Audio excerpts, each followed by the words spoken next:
Olá, eu sou o Rony de Melo, do canal Audiolivro Hashtag de Melo. Se está gostando das nossas narrações, compartilhe, curta e inscreva-se. Isso ajuda o canal a subir mais conteúdos todos os dias para você. E vamos seguindo com O Cortiço, Aloísio Azevedo, capítulo 13. À proporção que alguns locatários abandonavam a estalagem, muitos pretendentes surgiam, disputando os cômodos desalugados. Del Porto e Pompeu foram varridos pela febre amarela, e três outros italianos estiveram em risco de vida. O número de hóspedes crescia, os casulos subdividiam-se em cubículos do tamanho de sepulturas, e as mulheres iam despejando crianças com uma regularidade de gado procriador. Uma família composta de mãe viúva e cinco filhas solteiras, das quais destas a mais velha tinha 35 anos e a mais moça 15, veio ocupar a casa de Dona Isabel, esvaziou poucos dias depois do casamento de Pombinha. Agora, na mesma rua, germinava outro cortiço ali perto, o Cabeça de Gato. Figurava como seu dono um português que também tinha venda, mas o legítimo proprietário era um abastado conselheiro, homem de gravata lavada, a quem não convinha, por decoro social, aparecer em semelhante gênero de especulações. E João Romão, estalando de raiva, viu que aquela nova república da miséria prometia ir adiante e ameaçava fazer-lhe a sua perigosa concorrência. Pôs-se logo em campo disposto à luta e começou a perseguir o rival por todos os modos, peitando fiscais e guardas municipais para que não deixassem respirar um instante, com multas e exigências vexatórias, enquanto, pela sorrelpa, plantava no espírito dos seus inquilinos um verdadeiro ódio de partido, que os incompatibilizava com a gente do Cabeça de Gato. Aquele que não estivesse disposto a isso ia direitinho para a rua, que ali não se admitiam meias metidas a tal respeito. Ali, ou bem peixe ou bem carne, nada de embrulho. É inútil dizer que a parte contrária lançou mão igualmente de todos os meios para guerrear o inimigo, não tardando entre os moradores das duas estalagens rebentasse uma tremenda rivalidade, dia a dia agravada por pequenas brigas e resingas, em que as lavadeiras se destacavam sempre com questões de freguesia de roupa. No fim de pouco tempo, os dois partidos já estavam perfeitamente determinados. Os habitantes do Cabeça de Gato tomaram por alcunha o título do seu cortiço, e os de São Romão, tirando o nome do peixe que a Bertoleza mais vendia à porta da taverna, foram batizados por carapicus. Quem se desse com carapicu não podia entreter a mais ligeira amizade com Cabeça de Gato. Mudar-se alguém de uma estalagem para outra era renegar ideias e princípios e ficava apontando o dedo, denunciar a um contrário que se passava, fosse que fosse, dentro do círculo oposto, era cometer traição tamanha que os companheiros a puniam a pau. Um vendedor de peixe caiu na asneira de falar a um Cabeça de Gato a respeito de uma briga entre a machona e sua filha, a das dores. Foi encontrado quase morto perto do cemitério de São João Batista. Alexandre, esse então não cochilava com os adversários.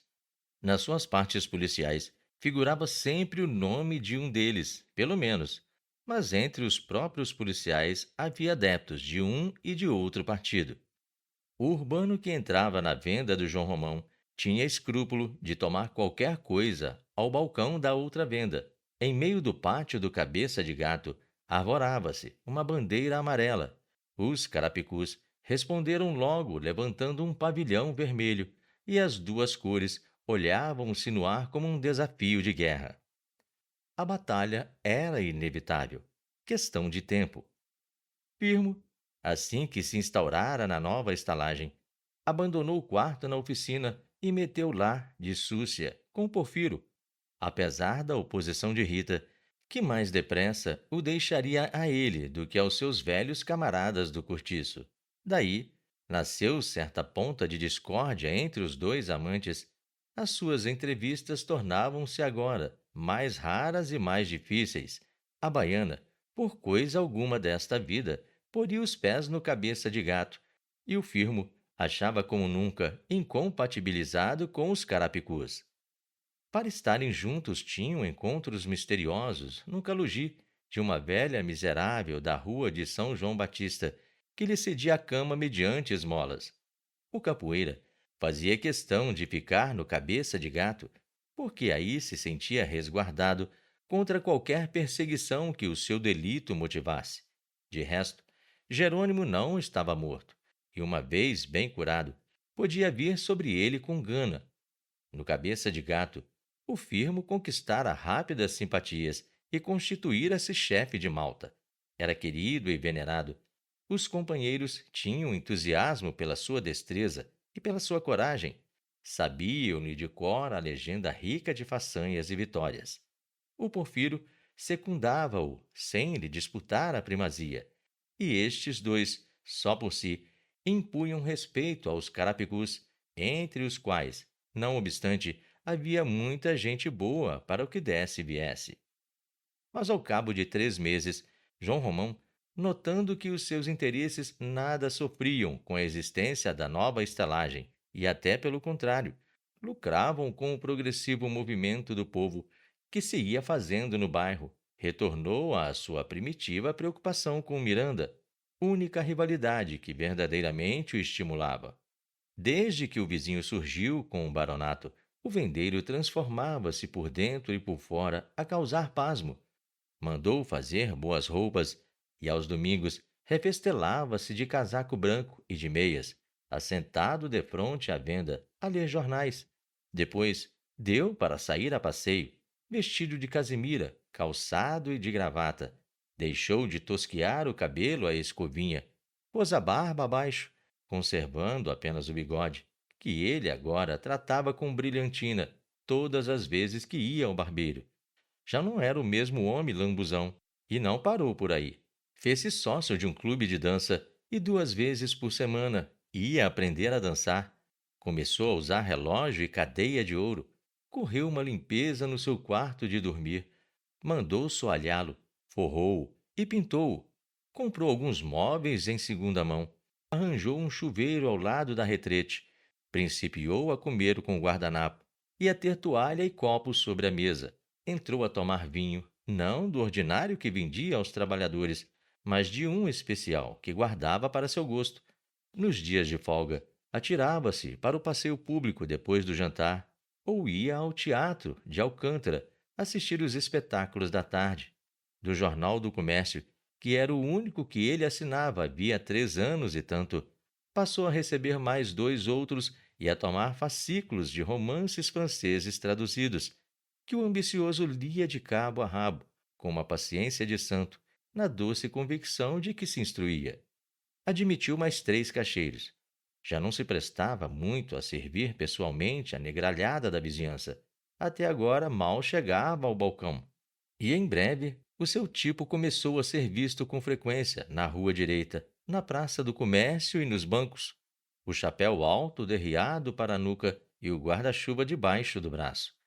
Principiava a meter-se em altas especulações, aceitava ações de companhias de títulos ingleses e só emprestava dinheiro com garantias de boas hipotecas. O Miranda tratava-o já de outro modo. Tirava-lhe o chapéu, parava risonho para lhe falar quando se encontravam na rua, e às vezes trocava com ele 2 dedos de palestra à porta da venda. Acabou por oferecer-lhe a casa e convidá-lo para o dia de anos da mulher, que era daí a pouco tempo. João Romão agradeceu o obséquio, desfazendo-se em demonstrações de reconhecimento, mas não foi lá. Bertoleza é que continuava na cepa torta, sempre a mesma crioula suja, sempre atrapalhada de serviço, sem domingo nem dia santo.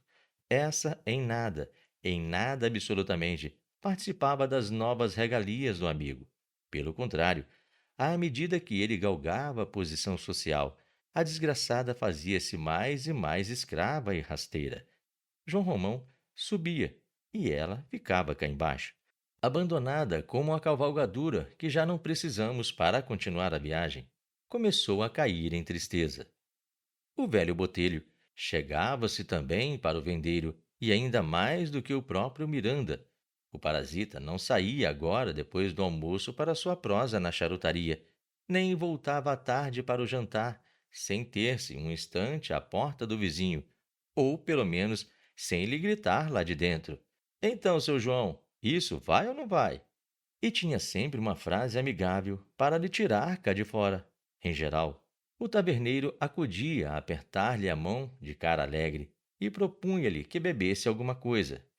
Sim, João Romão já convidava para beber alguma coisa, mas não era à toa que o fazia, que aquele mesmo não metia prego sem estopa.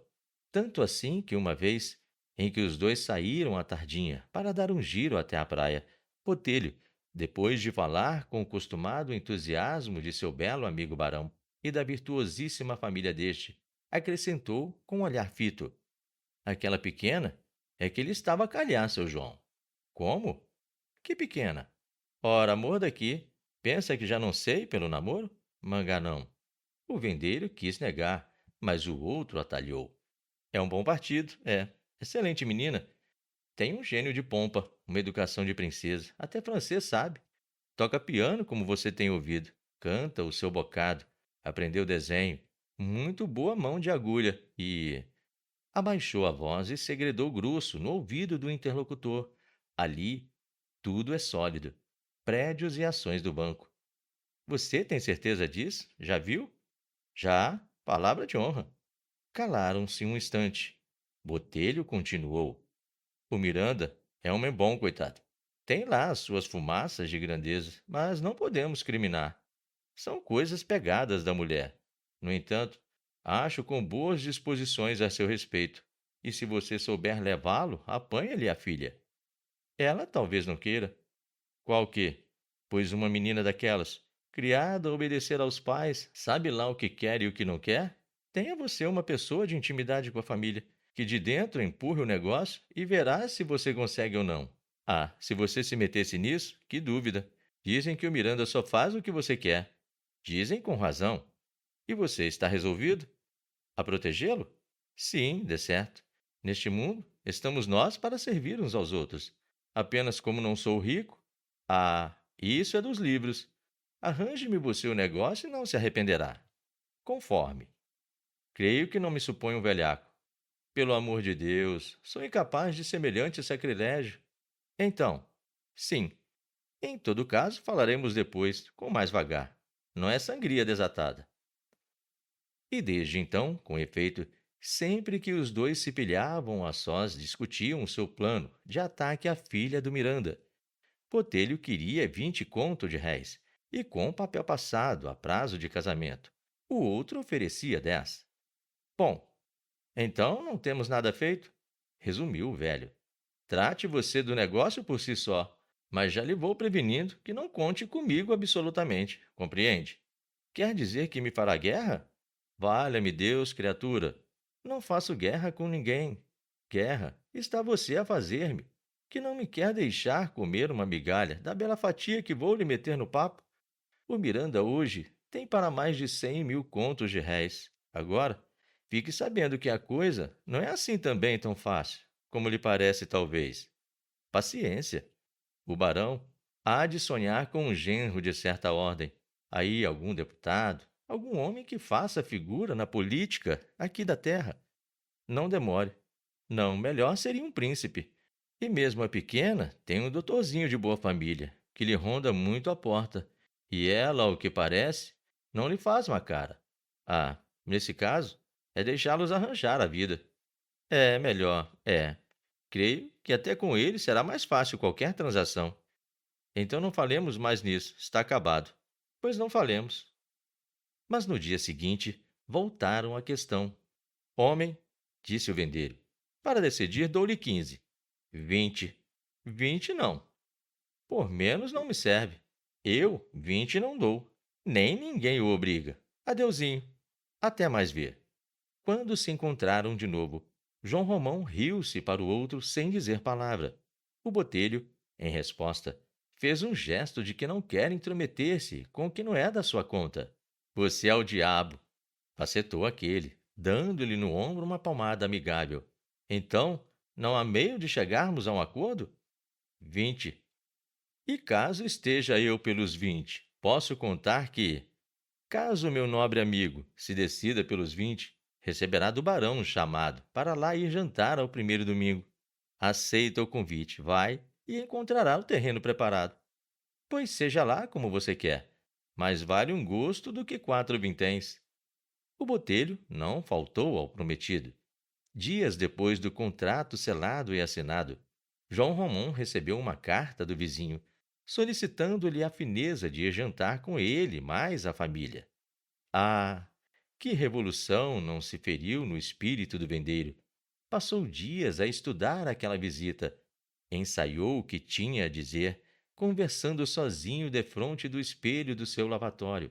Afinal, no dia marcado, banhou-se várias águas, areou os dentes até fazê-los bem limpos, perfumou-se todo, dos pés à cabeça, escanhoou-se com esmero, aparou e bruniu as unhas, vestiu-se de roupa nova em folha e às 4h30 da tarde apresentou-se, risonho cheio de timidez, no espelhado e pretensioso salão de Sua Excelência.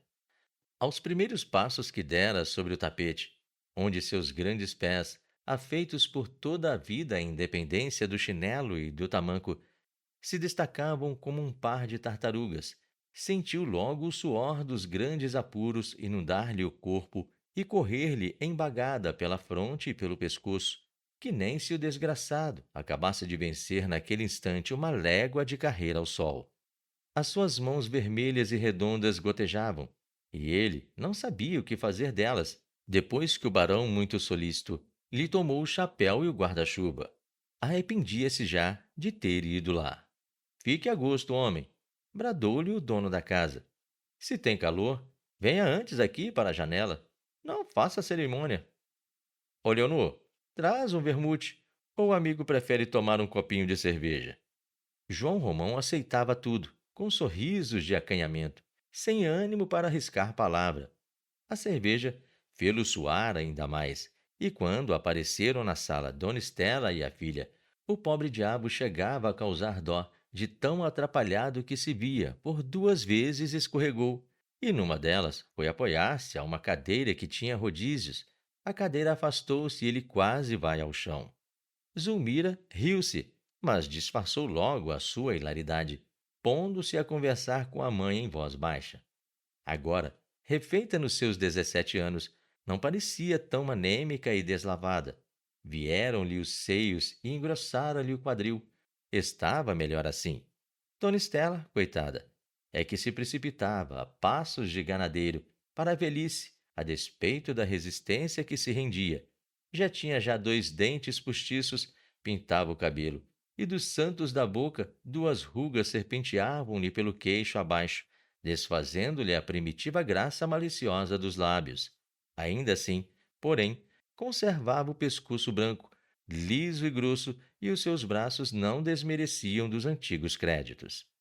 À mesa, a visita comeu tão pouco e tão pouco bebeu, que os donos da casa a censuraram jovialmente, fingindo aceitar o fato como prova segura de que o jantar não prestava. O obsediado pedia por amor de Deus que não acreditasse em tal, e jurava, sob palavra de honra, que se sentia satisfeito e que nunca outra comida lhe soubera tão bem. Botelho lá estava, ao lado de um velhote fazendeiro, que por essa ocasião hospedava-se com o Miranda. Henrique, aprovado no seu primeiro ano de medicina, fora visitar a família, em Minas. Isaura e Leonor serviam os comensais, rindo, ambos à socapa, por verem ali o João da venda engravatada e com piegas de visita. Depois do jantar, apareceu uma família, conhecida, trazendo um rancho de moças. Vieram também alguns rapazes. Formaram-se jogos de prendas e João Romão, pela primeira vez em sua vida, viu-se metido em tais funduras. Não se saiu mal, todavia. O chá das 10h30 correu sem novidade, e quando enfim o neófito se pilhou na rua, respirou com independência, remexendo o pescoço dentro do colarinho engomado e soprando com alívio. Uma alegria de vitória transbordava-lhe o coração e fazia-o feliz nesse momento. Bebeu o ar fresco da noite com uma volúpia nova para ele e muito satisfeito consigo mesmo. Entrou em casa e recolheu-se, rejubilando com a ideia de que ia descalçar aquelas botas, desfazer-se de toda aquela roupa e atirar-se à cama para pensar mais à vontade no seu futuro, cujos horizontes se rasgavam agora iluminados de esperança. Mas a bolha do seu desvanecimento engelhou logo à vista de Bertoleza, que, estendida na cama, roncava de papo para o ar, com a boca aberta, a camisa soerguida sobre o ventre, deixando ver o negrume das pernas gordas e lustrosas. E tinha de estirar-se ali, ao lado daquela preta fedorenta, a cozinha e bedum de peixe, pois, tão cheiroso e radiante como se sentia, havia de pôr a cabeça naquele mesmo travesseiro sujo em que se enterrava a hedionda carapinha da crioula. Ai, ai! Gemeu o vendeiro, resignando-se, e despiu-se, uma vez deitado sem ânimo de afastar-se da beira da cama, para não se encostar com a amiga, surgiu-lhe nítida ao espírito a compreensão do estorvo que o diabo daquela negra seria para seu casamento. E ele até aí não pensaria nisso. Ora demo! E não pôde dormir. Pôs-se a macular. Ainda bem que não tinham filhos. Abençoadas drogas que a bruxa dera à Bertoleza, nas 2 vezes em que esta se sentiu grávida.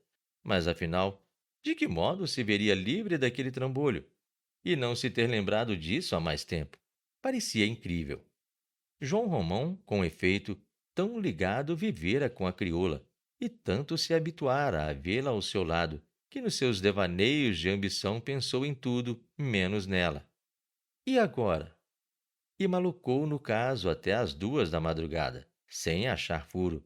Só no dia seguinte, a contemplá-la de cócoras à porta da venda, abrindo e destripando o peixe, foi que, por associação de ideias, lhe acudiu esta hipótese. E se ela morresse?